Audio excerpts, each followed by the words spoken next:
अगली जो साइंस की इकाई है वो रासायनिक अभिक्रियाएं एवं उत्प्रेरक है। ये माध्यमिक शिक्षा बोर्ड ने 7 अंक का निर्धारण किया है। इसमें सबसे पहले हम पढ़ेंगे भौतिक परिवर्तन। भौतिक परिवर्तन वे होते हैं जो पदार्थ के भौतिक गुणों अथवा अवस्था में परिवर्तन होता है, परंतु रासायनिक गुणों में कोई बदलाव नहीं आता है।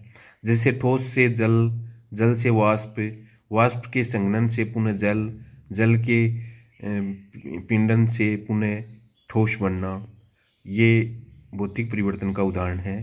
बहुत सारे दैनिक जीवन में भौतिक परिवर्तन हम देखते हैं। जैसे आटा गूंथते समय आटे को विभिन्न आकार देना भौतिक परिवर्तन है। मोम का पिघलना है, ये भी भौतिक परिवर्तन है। कागज़ के टुकड़े करना, ये भी भौतिक परिवर्तन है। इस में भौतिक गुणों के परिवर्तन के गुण, भौतिक गुण जैसे अवस्था, रंग, गंध आदि में परिवर्तन होता है। परिवर्तन का कारण हटाने पर पुनः प्रारंभिक अवस्था में प्राप्त होता है। ये परिवर्तन अस्थायी होता है। नए पदार्थ का निर्माण होता है, जैसे लोहे का चुंबक बनना, नौशादर का उद्रोपातन, शक्कर का जल में विलय, ये सारे अस्थायी परिवर्तन है और भौतिक परिवर्तन है। रासायनिक परिवर्तन वे परिवर्तन जिसमें पदार्थ के रासायनिक गुणों व संगठन में परिवर्तन आ जाता है और नया पदार्थ बन जाता है। रासायनिक परिवर्तन के गुण, रासायनिक परिवर्तन के फलस्वरूप बनने वाला पदार्थ रासायनिक गुणों व संगठन में प्रारंभिक अवस्था से पूर्णतः भिन्न होता है। सामान्यतः प्रारंभिक पदार्थ प्राप्त नहीं किया जा सकता। ये परिवर्तन स्थायी होता है। नए पदार्थ का निर्माण होता है, जैसे दूध का दही में जमना, बनी हुई सब्जी का खराब होना, लोहे पर जंग लगना, मोम का जलना, कोयले का जलना, कागज का जलना आदि रासायनिक परिवर्तन के उदाहरण हैं। रासायनिक समीकरण, किसी भी रासायनिक अभिक्रिया में जो पदार्थ क्रियाकारक या उत्पाद भाग लेते हैं उनको अणुसूत्र या प्रतीक के रूप में प्रदर्शित करने की जो प्रोसेस है उसको रासायनिक समीकरण कहते हैं।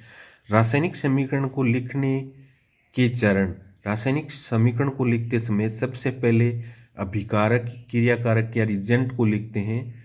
उसके बाद में तीर का चिन्ह लगाते हैं। तीर के चिन्ह के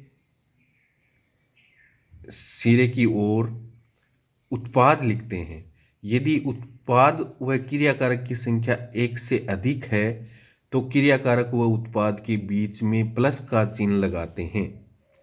रासायनिक अभिक्रिया के अंदर न तो द्रव्य का निर्माण होता है न अक्षय होता है।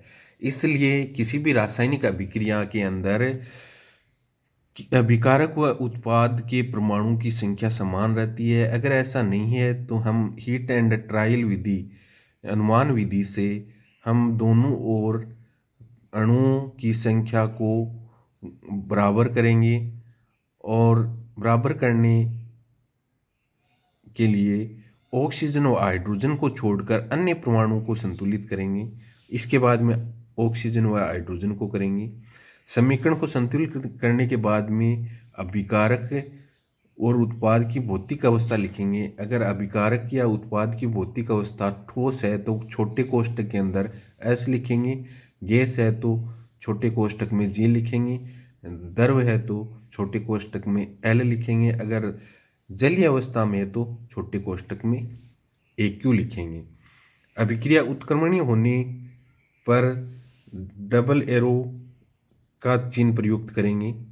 अभिक्रिया संपन्न होने के लिए ताप, दाब व उत्प्रेरक की आवश्यकता है तो तीर के चिन्ह के ऊपर लिखेंगे। ऊष्माक्षेपी व ऊष्मा शोषी अभिक्रिया के लिए उत्पाद के साथ क्रमशः प्लस व माइनस का चिन्ह लगाकर ऊष्मा की मात्रा लिखी जाएगी। अगर ऊष्माक्षेपी है तो प्लस का चिन्ह लिखेंगे, ऊष्मा शोषी है तो माइनस का चिन्ह लिखेंगे। अभिक्रिया में प्रयुक्त उत्प्रेरक को तीर के चिन्ह के ऊपर लिखते हैं।